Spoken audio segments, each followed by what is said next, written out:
Shapiro time delay is caused by refraction. Gravitational time dilation does not exist. Marius L. fossile ad fossile effect. The Shapiro time delay effect, or gravitational time delay effect, is one of the four classic solar system tests of general relativity. Radar signals passing near a massive object take slightly longer to travel to a target and longer to return than they would if the mass of the object were not present. The time delay is caused by time dilation, which increases the time it takes light to travel a given distance from the perspective of an outside observer. Throughout this article discussing the time delay, Shapiro uses c as the speed of light and calculates the time delay of the passage of light waves, or rays, over finite coordinate distance according to a Schwarzschild solution to the Einstein field equations.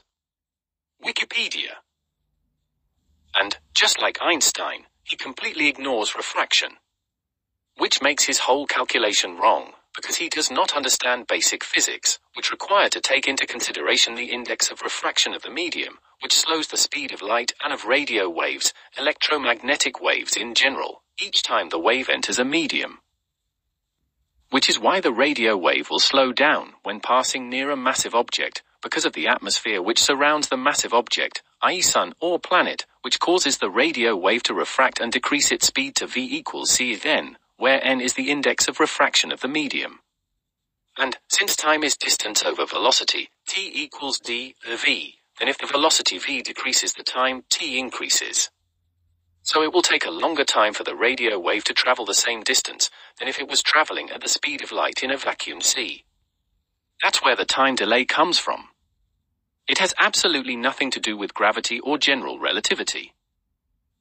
The time delay obviously occurs because the radio waves obviously refracts in the solar heliosphere and corona, which slows its velocity to v equals c then, where n is the index of refraction of the gases which make up its atmosphere.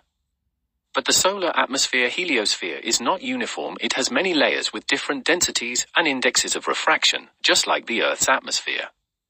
That's why the change in velocity will vary depending of the layers in which it refracts, and it will be slower in the layers closer to the sun where the atmosphere is thicker.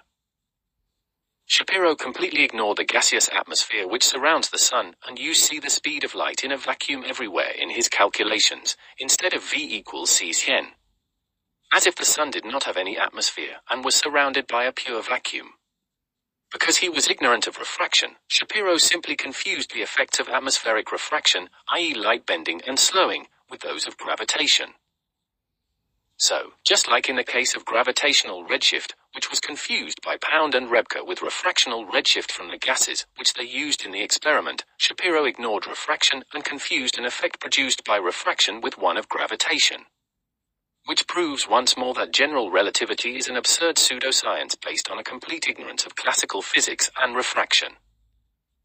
This is just another example of how general relativity is illogically proven by these relative scientists, who don't understand basic refraction physics and confuse a well-known effect of refraction with an imaginary one of gravitation.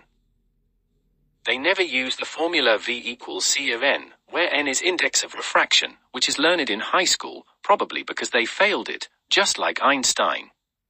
Instead, they use c the speed of light in vacuum everywhere, even if there is no vacuum, ignoring all the gases like helium, which they use to illogically prove the gravitational effects predicted by general relativity. But all that they prove is Einstein's prediction that two things are infinite, the universe and human stupidity.